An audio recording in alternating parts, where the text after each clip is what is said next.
Bien, vamos a pasar ahora a nuestro primer invitado. Él es un ex militar, es también un político peruano. Él es líder y fundador del movimiento etnocacerista, un colectivo, digamos, polémico por su exaltación, ¿no?, a la identidad peruana, al irredentismo, como lo dicen algunos, ¿no?, un antichilenismo radical. Mi tatarabuelo mayor murió en San Juan, le cuento, ¿no? Juan Moncada se llamaba. Murió él, bueno, era un soldado raso, por supuesto, y además él encabezó un levantamiento en Locumba y además también lideró el llamado Andahuaylazo y por allí quiero comenzar. Primero, darle la bienvenida a, ¿cómo le digo?, Antauro, señor Humala, mayor, ¿cómo se siente usted más cómodo? Me siento más cómodo con mi grado, mayor. Mayor, correcto. Mayor Humala, ¿cómo está? Buen día. Gracias, gracias. Es un gusto conocerle. Ya, yo le cuento, y eso quiero comenzar con eso a modo de historia. Yo hace varios años, quizá unos 8 años, unos 10 años probablemente, me llegó una información a punto final en donde yo era reportero. Un reportero de investigación, un tipo que se metía, que mi jefe me decía, oye, ahí en ese hueco hay una culebra, mete la cabeza. Y yo iba y ¡guaj!, metía la cabeza. Era un reportero así, pues, de guerra, ¿no? Y me llega una información sobre cierta historia poco conocida del episodio del Andahuaylazo, mayor. Entonces yo viajo a Andahuaylas con la idea de que había habido un ajusticiamiento de policías muertos de parte de la población. Quiero decirlo esto primero porque yo no soy partidario de Antauro Humala, no soy de izquierda, soy un serrano, soy cusqueño, pero no necesariamente adscribo a todas las ideas que él sostiene. Pero creo que quiero comenzar con esto diciendo esta verdad que yo encontré porque creo que es la verdad. Yo soy un cristiano y la verdad creo que eso es verdad. Lo que yo encontré, mayor, fueron pericias a los cuerpos de los 4 policías muertos en aquel episodio del 3 de enero del 2005. No me acuerdo bien qué fecha fue. Creo que fue en el 2000. 3 de enero de 2005. Sí, 3 de enero del 2005. Y lo que yo encontré fueron pericias a cuerpos de los 4 policías en donde las balas les habían entrado de atrás para adelante y de arriba hacia abajo. Exacto. Cuando yo voy al lugar, al puente conocido, mayor, permítame no hacerlo hablar, porque luego va a hablar usted, ya sé que es usted un perico, va a hablar un montón, pero primero permítame terminar esto. Y cuando yo me paro en el puente, veo que al fondo del puente había estado la masa levantada, el grupo de personas que usted estaba liderando, pero eso no estaba a las espaldas de los policías. A espaldas de los policías había una montaña enorme. Existe todavía la montaña. Voy a los videos y lo que encuentro en los videos de la época, lo que capta la prensa local en ese momento, es gente que había encontrado oficiales del ejército peruano, snipers, o sea, francotiradores, que habían sido reducidos. Incluso hay uno al que le golpean y le quitan una escopeta de largo, un rifle, un fusil de largo alcance con una mira telescópica enorme que habían estado dispuestos en el cerro. Entonces, todo indica que aquellos hombres los mataron desde el cerro. Y además, en el cerro habían militares escondidos con una arma telescópica. Quiero comenzar con eso porque quiero decir eso, recordarlo, el reportaje lo voy a poner seguramente en redes, porque creo que esa es la verdad. Es mi opinión. Yo eso es lo que encontré. Bueno, buenos días. Gracias. Yo coincido contigo. Yo denomino lo que acaeció en Andahuaylas ese de enero de 2005 es un crimen de Estado. Cuando se habla de crimen de Estado suena algo descabellado para la población, para el poblador común, porque se supone que eso no pasa en un país como el peruano, como el Perú. Sin embargo, pasan a menudo, como pasó también en los 4 suyos. En la marcha de los 4 suyos, acuérdate que hubo 4 o 6 trabajadores asesinados en el Banco de la Nación que fue dinamitado, ¿no? Sí, lo recuerdo, Sí, claro. Se le echó en ese momento la culpa a los líderes de la protesta, entre ellos Alejandro Toledo. Y Toledo inclusive fue acusado de homicidio, sí, y tuvo que irse a Argentina. Después se supo ya con la caída de Fujimori y Montesinos de que fue el SIM el que hizo asesinar a esos trabajadores del Estado. Y un crimen de Estado es cuando el mismo Estado... Bien raro que de la calle revienten un edificio desde adentro, ¿no? Bueno, ¿qué es un crimen de Estado? Un crimen de Estado es cuando el mismo Estado asesina a sus servidores con objetivos políticos. Exacto. Entonces, eso también sucede en Andahuaylas, ¿no? El Estado asesina a sus servidores con objetivos políticos. En este caso, denigrar o desaparecer a un partido o quizás también a los líderes de ese partido. Yo al comienzo estuve incrédulo en esto, porque como yo soy un oficial que soy de la generación de los 80, o sea que tengo experiencia de combate en la guerra interna y que he tenido enfrentamientos y también participé en las operaciones contra la guerra, en la guerra con Ecuador. Entonces, cuando hubieron los muertos en Andahuaylas, habían barricadas que yo estaban bajo mi mando porque yo tenía a mi merced un tercio de la ciudad. Entonces, cuando escucho que en otra barricada se da una balacera y se ven los cadáveres en el puente colonial, en ese momento mi primer pensamiento fue, caray, un enfrentamiento, hay muertos, hay bajas de combate, murieron, están armados, acá también estamos armados, agarraron a balazos y siempre hay bajas de combate. Eso fue lo primero que se me pasó por la mente. Como usted vio los muertos. Con mi experiencia anterior. He tenido enfrentamiento con Sendero Luminoso, ha habido muertos, son muertos en combate. ¿Quién de mis soldados habrá disparado? No lo sé, en algún momento lo sabré. En ese momento no lo sabía, pero yo asumí eso. Y dije, bueno, son caídos en combate. Un caído en combate es diferente a un asesinado. Por ejemplo, digo, Bolognesi no fue asesinado, cayó en combate, ¿no? Entonces, esa fue mi posición.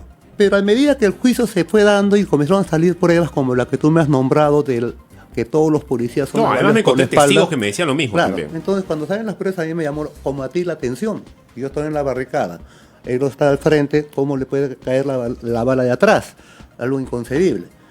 Entonces, después comencé a atar cabos y salieron más pruebas y después me llegaron a mí pruebas que determinan que hubo un crimen de Estado. O sea, efectivamente fueron muertos por la espalda desde las alturas de los cerros Guayhuaca y Guayrapata, francotiradores. ¿Y por qué digo esto? Porque llegó a mi poder, te lo voy a dejar, y bien termino la entrevista. El plan de operaciones original, firmado por el general Gibovich, en ese tiempo que lo presenta la Fiscalía, que ve mi juicio. Y ahí, en su plan, él especifica que en la falda de los cerros están patrullas de francotiradores con nombre y apellido.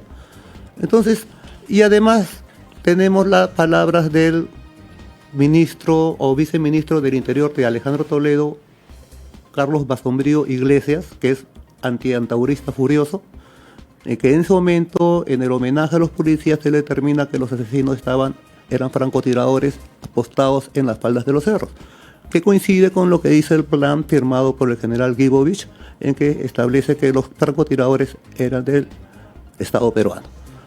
Lo dice el ministro, lo dice el mismo general que hace el plan.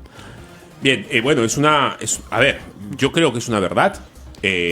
Yo hice el reportaje, yo lo vi. No, a ver, me sentí un poco incómodo en su momento porque, a ver, a mí, con Antauro Humala, le reconozco valentía, le reconozco tesón, le reconozco que es un hombre que defiende su conciencia. Pero creo que está equivocado en muchas cosas, o por lo menos le he visto cosas, le he visto cosas que no me han gustado. Dijo, bueno, no sé si necesitamos un presidente así, pero en fin, de eso ya vamos a hablar en la entrevista. Pero quería comenzar con esto para que primero usted vea mi buena intención.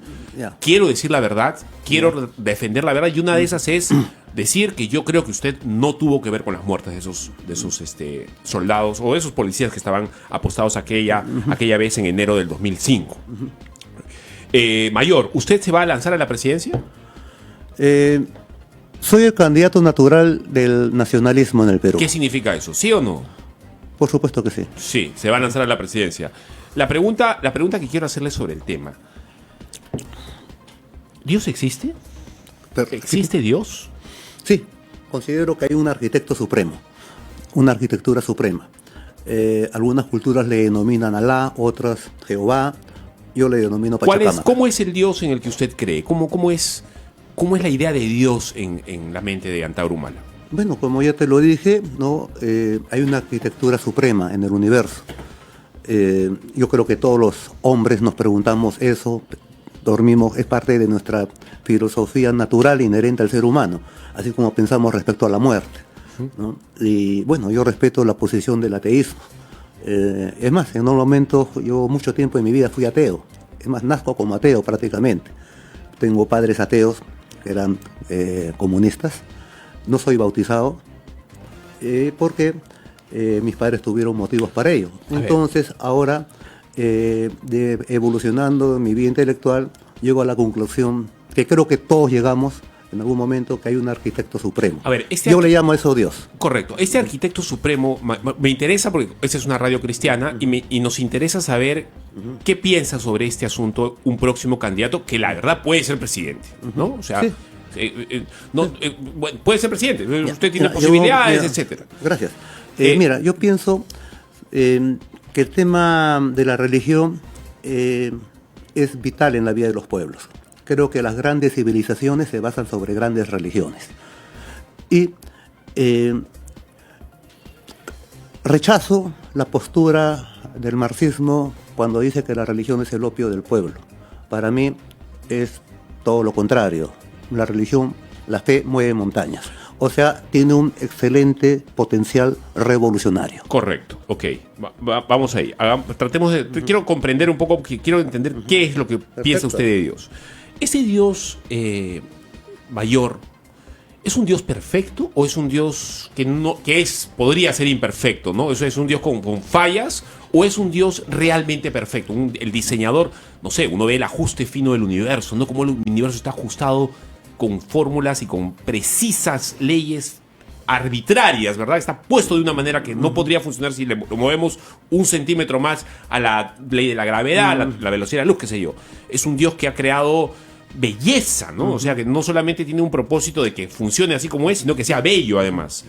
Es un Dios que ha dado pues, la moral, etcétera. ¿Ese Dios es perfecto o no? Mira, yo cuando hablo de Dios no lo quiero hacer el que usted referir, considera, cuando ¿no? hablo de Dios no lo quiero referir como el imaginario popular, que es un personaje con una vestimenta, no. Yo hablo de una arquitectura suprema, un orden supremo. Claro. A eso le llamo pero Dios. eso revierte una mente suprema, ¿verdad? Entonces ahí yo creo, y ahí coincido con muchos teólogos de la iglesia, ¿no? Que llegan a pensar de que somos los humanos tan intrascendentes en la creación y tan limitados con respecto a la perfección de esa creatividad o de esa arquitectura, que por ejemplo yo no puedo entender el infinito. A veces en las noches que oro, porque yo oro, pero no oro de la manera convencional que hay que poner las manos ahí, no, yo oro en mi pensamiento cuando estoy antes de dormir y pienso o filosofo sobre estas cosas. Entonces a veces me siento tan impotente en comprenderlas, y más que todo creo que la mente del ser humano no está diseñada para entender el infinito. Y el infinito, coincido con Víctor Hugo, ¿no? Que es, para Víctor Hugo era Dios, para mí es la máxima expresión de esta arquitectura.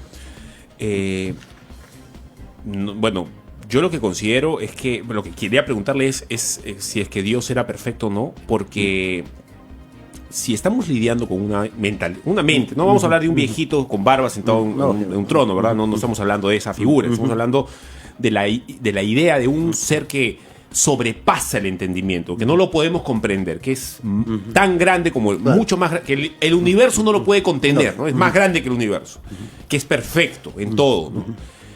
Y es perfecto en amor, es perfecto en bondad, es perfecto en misericordia, pero también es perfecto en justicia. Es un Dios justo, un Dios que ama la justicia, la ama. Es un Dios que ama la justicia. Quiero preguntarle, ¿cómo estamos nosotros ante un Dios justo? En el sentido de que usted está en contra de la homosexualidad, ¿verdad? Lo considera una aberración. Por supuesto. Yo también la considero una aberración. Yo creo que es una aberración. ¿Cómo sabemos que es una aberración, mayor? ¿En qué se basa usted para decir, oye, esto es malo? Yo creo que el orden natural refleja esa arquitectura. Y el orden natural, en el caso nuestro, somos individuos, mitad ángeles, mitad primates. Entonces, en esa cuestión biológica, como seres individuos, sin división de alma y cuerpo, en nuestra cuestión biológica, como especie, somos mamíferos, ¿no? Y toda especie, su función como especie dentro de esa arquitectura es la preservación en el tiempo, o sea, asegurar el futuro, la siguiente generación. Entonces, cuando la ciencia a mí me demuestre que dos hombres o dos mujeres pueden procrear a la siguiente generación, entonces yo me rectificaré en mi posición de absoluto rechazo a la homosexualidad. Ya, pero bajo ese pensamiento podríamos decir, bueno, los animales no se digamos, no se reproducen por la única manera que haya el aseguramiento de la siguiente generación es mediante del más apto. No, hombre y mujer. O sea, ¿por qué yo considero que la homosexualidad es una aberración? Porque es una decadencia. No asegura el futuro de la especie. Solamente la relación heterosexual asegura biológicamente en ese individuo, ¿no?, la siguiente generación. Esa es la función biológica de toda la especie. Claro, pero esa no es una respuesta moral. O sea, eso podría ser su manera. Pero lo moral, pero también es moral, porque lo moral tiene una base natural. Por supuesto que sí. A eso quería ir, Mayor. ¿Cómo sabemos qué es bueno y qué es malo? ¿Cómo lo podemos saber? Considero que lo que... Porque robar está mal acá, en la China, en la Luna, o decir una mentira, están... Lo que es bueno es todo lo que es positivo para la sociedad, o sea, para el común. Por decir, la homosexualidad. La homosexualidad no asegura que esa comunidad persista en el tiempo generacional. No asegura eso, al contrario, es una decadencia, porque vamos a la extinción. Uh-huh. Si todos fuéramos homosexuales, en una generación la humanidad se extingue, si fuéramos homosexuales. Pero ¿quién dice que está mal? Bueno, yo considero que está mal porque simplemente, ¿cuál es el reflejo? Dejar de existir. La lucha por la existencia es el principal principio filosófico de todo ello. Claro, pero entonces, en el momento que dejas de existir premeditadamente, conscientemente, eso se llama decadencia. Correcto. Mayor, quizás no hice bien la pregunta, pero no hablemos solamente de homosexualidad. Uh-huh. La corrupción de un funcionario público, por ejemplo. Uh-huh. ¿Por qué está mal? Porque yo podría decir, oye, a ti te parece que está mal, pero yo desde mi punto de vista y de mi libertad de conciencia, yo creo que tocarle el trasero a un niño de 3 años no está mal, yo creo que está bien, tú no me puedes obligar a mí a pensar como tú. Esa es mi moral, tú tienes tu moral. ¿Cómo sabe? Pero nosotros, obviamente, pues cualquiera con 2 dedos de frente, un hombre sensato, va a decirle, oye, lo que tú me estás diciendo es una estupidez. ¿Cómo puede estar bien eso? ¿Cómo puede estar bien? Iría contra el sentido común. Claro, ¿cómo puede estar bien que tú eres un presidente y estés recibiendo una copia? Eso no puede estar bien aquí ni en ningún lugar del mundo. ¿Por qué? ¿Por qué? ¿No será que existe una moral superior al hombre? ¿No será que hay una autoridad superior que ha instituido qué es bueno y qué es malo? Yo creo que sí. Mira, existe el término conciencia. Entonces la conciencia es la ciencia innata en nuestra mente de cada cual. Sabemos por la conciencia lo que es bueno y lo que es malo. Y eso nos lo han enseñado en el colegio, o sea, de manera natural lo sabemos. Entonces cuando tú dices que hay una yo pienso que esa conciencia es parte de la debilidad que tenemos cada cual, o sea, que tenemos un Dios en nosotros mismos, ¿no? Yo lo veo así. La conciencia. Y a veces, yo le llamo sentido común. Sí, claro. Es lo que los cristianos decimos. Él ha puesto en nosotros una conciencia para diferenciar qué está bien y qué está mal. Y quiero decirle esto en lo siguiente. Voy a cambiar de tema después de hacerle un par de preguntas más. El cristianismo indica lo siguiente, Mayor. Si usted llega ahora a su casa y encuentra que a un ser querido lo han, no sé, Dios no quiera, por supuesto, no lo ponga usted como ejemplo. Cualquier persona que nos está escuchando en la radio, regresa a su casa y encuentra a un ser querido partido en 50 pedazos y lo han metido en una bolsa negra, el asesino está por llevarlo al río y usted lo agarra el cogote y le dice, ¿sabes qué, amigo? Te voy a enviar al policía para que te lleve al juez. Yo no quiero hacerte nada malo, yo quiero que la justicia lo haga. Usted va, entrega a ese sinvergüenza malvado que ha hecho lo que ha hecho tan horrible, y el juez le dice, Antauro, perdóname, voy a tener que decírselo porque yo soy un juez bueno. Amigo, yo soy un juez misericordioso y bueno. Te amo. Y yo te voy a dejar libre porque soy bueno, te perdono. Nosotros, claro, vamos a pensar que lo han coimeado, que es un juez malo, etcétera, ¿verdad? El delito se tiene que pagar. Por supuesto. El delito tiene que ser pagado. No podría ser un Dios justo si deja pasar un solo delito. La Biblia dice, Mayor, que toda alma que cometa un delito, es decir, una infracción contra la ley, es lo que los cristianos llamamos pecado, pero es un delito contra la ley de Dios, debe morir. Todos deben morir. Y aquel que quiebra un solo delito de la ley, se hace culpable de todos. Entonces, esa es la justicia perfecta de este Dios creador de una maravilla tan grande como la que conocemos. Es un Dios justo, que no tendrá por inocente al culpable. Y se lo digo de esta manera.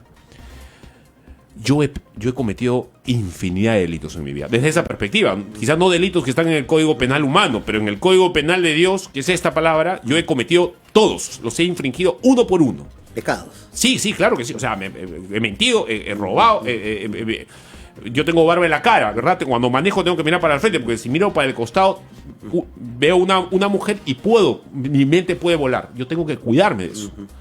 Si me voy a una discoteca no puedo estar bailando, etcétera. Quiero decirle lo siguiente.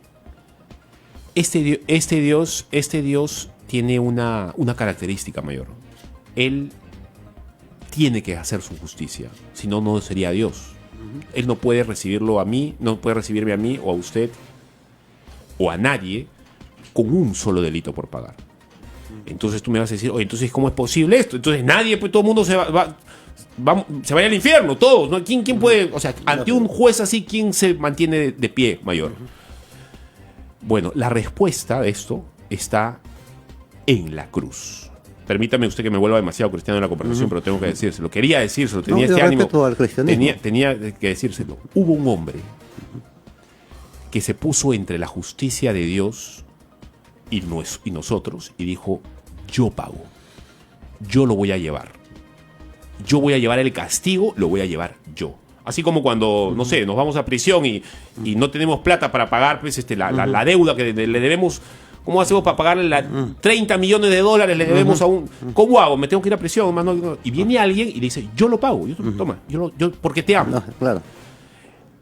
Es gratuito. Mi esposa me dice, retráctate lo de la discoteca. No significa que yo voy a una discoteca, ¿verdad? No, sino que estoy poniendo solamente un ejemplo, nada más. Yo no asisto a una discoteca hace pues, cuántos años. Eso es lo que yo le quiero decir a usted. Bueno, mira, yo te puedo decir, cada pueblo, todos los pueblos, todas las culturas tienen su historia sagrada, ¿no? Como parte de su armatoste religioso. Y en esa historia sagrada siempre hay personajes, claro, grandes personajes, ¿no? Que de alguna manera cumplen ese rol redentor, ¿no? En ese caso, en el cristianismo tienen la cruz, ¿no? Está Jesucristo. En el caso andino, porque yo coincido que hay una gran arquitectura, tenemos la conciencia, coincido con los 10 mandamientos, me parecen estupendos. Pero creo que no son monopolio de determinada religión, son monopolio de la humanidad. Y todas las religiones, grandes religiones monoteístas de grandes culturas, como el budismo, ¿no? O como el islam inclusive, tienen también sus grandes redentores. Y yo me he esforzado también en leer el Corán cuando estuve preso. Y lo veo tan moral como el Antiguo y el Nuevo Testamento. A ver, entonces, a ver. No, pero bueno, entonces, en el caso... Ahí tengo una serie de discrepancias que se la voy a exponer. En el Antiguo Testamento está la ley del talión, de Hammurabi. Sí, claro. No, ojo por ojo, no es la ley de Hammurabi. No es se atribuye la historia universal a Hammurabi, la ley del talión. A ver, la diferencia... Pueden revisar su internet. Sí, yo sé exactamente lo que usted me está hablando, pero permítame decirle lo siguiente. Hay una diferencia y tiene que ver con lo que yo estaba diciendo. La culpa suya ya no va a tener que usted ir al infierno si es que usted pone su fe en que ese hombre pagó por usted y se arrepiente de usted de sus delitos, y ese es el cristianismo. Usted se arrepiente y cree en el nombre de Jesús y usted va a ser considerado inocente, porque la inocencia de uno es puesta sobre su cabeza por fe y la culpa suya ha sido puesta sobre la cabeza de aquel que cargó el delito suyo. ¿Y por qué le digo lo siguiente? Por ejemplo, el Dios en el que creemos los cristianos murió por nosotros. El Dios en el que creen los musulmanes ordenaba matar aldeas enteras a quien no se arrepintiera. Bueno, pero ya ves, si tú lees el Antiguo Testamento, arrasaba con todo lo que fue la tierra prometida ajena que le prometieron a los descendientes de Abraham. Vea usted Jericó, Jai, ¿no? Dejaban sin vida a todo ser vivo, hombre, mujer, niño, hasta los animales. Lea bien el Antiguo Testamento. Entonces, yo puedo encontrar esa ferocidad tanto en el Antiguo Testamento que es la Biblia, es la primera parte de la Biblia, como también seguramente en el Corán, pero no me acuerdo haber encontrado tal ferocidad. No, te lo digo sinceramente porque yo no profeso ni el cristianismo ni el islam. Yo lo entiendo. Yo soy pachacamista. Sí, bueno, Pachacamac era un palo. A ver, yo hice una investigación de eso hace poco. Era un palo que estaba así como la cruz es un par de maderos. Sí. No, claro, pero si hablamos de... No, Pachacamac es una era un palo al que le tiraban desperdicios. Es que, mire, eso me hace recordar cuando discriminan a la bandera del Tahuantinsuyo como un mantel de chifa. No, la bandera del Tahuantinsuyo comienza con una radio Tahuantinsuyo en la década de los 60. Eso es falso de toda falsedad. Y eso proviene la bandera del Tahuantinsuyo está referida en las crónicas. Claro, eso viene del virreinato. Bueno, hay cronistas indios, mestizos y españoles. Yo me refiero a los cronistas indios, como Guamán Poma de Ayala y como Tito Cusiupanqui. Entonces, ellos hablan, y también Garcilaso, que es mestizo. Y también algunos, como Murúa, que son españoles, coinciden en los estandartes. Cuando era director del periódico Llanta, me di el trabajo de averiguar.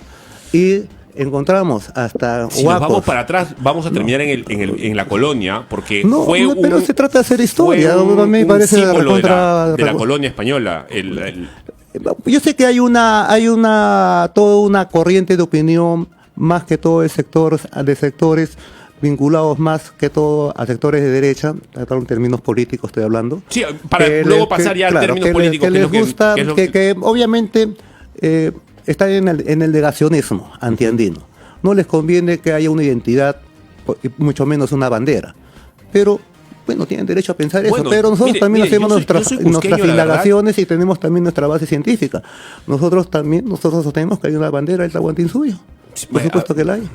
Bueno, claro, yo no necesariamente hay una bandera, porque no, yo no creo que, yo no digo que es una bandera de chifa, eso es un exabrupto. Ese es el sector que niega.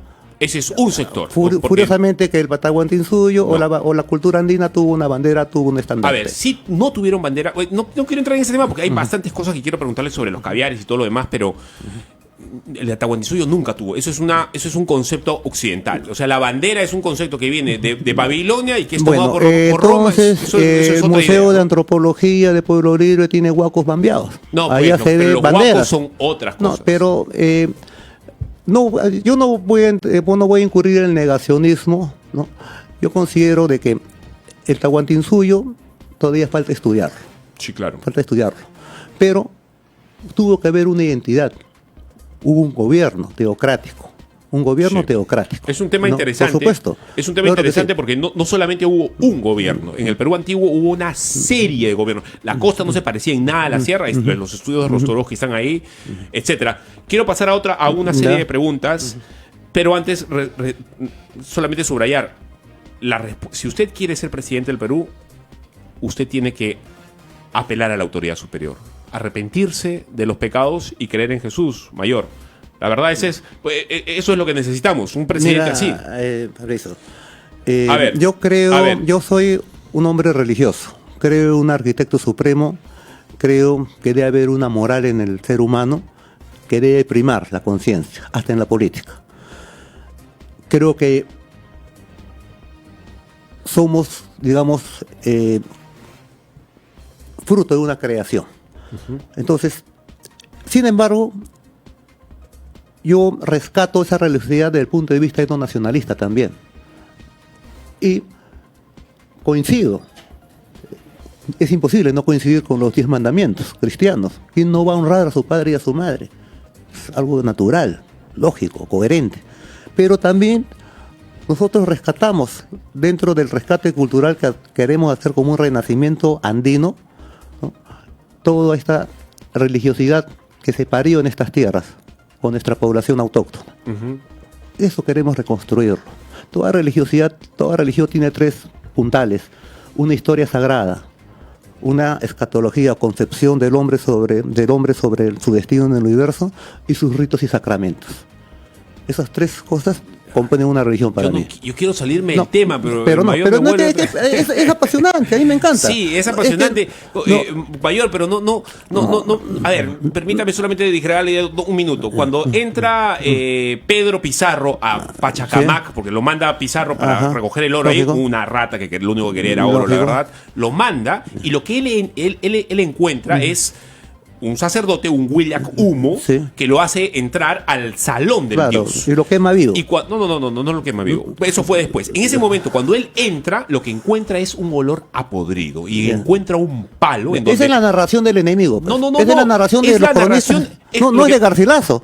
Es la narración. De Cisa de León. Cisa de León es español. Juan de Betanzos. Bueno, yo he leído Cisa de León. Lo que narras es que para los españoles, primero hay que hacer historia. Acá el cristianismo, en su imposición en el país, no se impone con evangelizadores, con apóstoles, sino a sangre y fuego, a espadazo limpio. Sí, eso fue lo que hizo Roma, pues, ¿no? Por eso, pero no fue algo democrático, digamos. Sí, claro. A los sumos sacerdotes incaicos, que eran el Papa en ese momento, como era el sumo sacerdote de Pachacamac, lo queman vivo. Entonces, eso hicieron, y el primer sacerdote, el primer obispo del Perú, que era Valverde, si usted lee las crónicas, aconsejaba a sus soldados que hirieran con sus espadas de tajo y revés para que no se quebraran las espadas en el cuerpo de los indios. Católico, entonces, una cosa es cómo se impone políticamente el cristianismo, que yo, como etnonacionalista, obviamente lo rechazo. A ver, pero eso no implica, acá termina, pero eso no implica que yo rechace la moral cristiana. Sin ser cristiano, uno puede ser un buen hombre sin necesidad de ser cristiano. Yo soy pachacamista y me considero una buena persona. Correcto. A ver, una pregunta, me llevan un par de preguntas a la mesa. ¿Tú crees que una persona que no cree en el Dios de la Biblia puede ser un buen presidente del Perú? Un buen gobernante del Perú, yo pienso que los incas eran buenos gobernantes. No hay mejor gobernante que Manco Cápac. Manco Cápac creía en el Pachacamac. Entonces, a lo que voy, pero no me respondió la pregunta.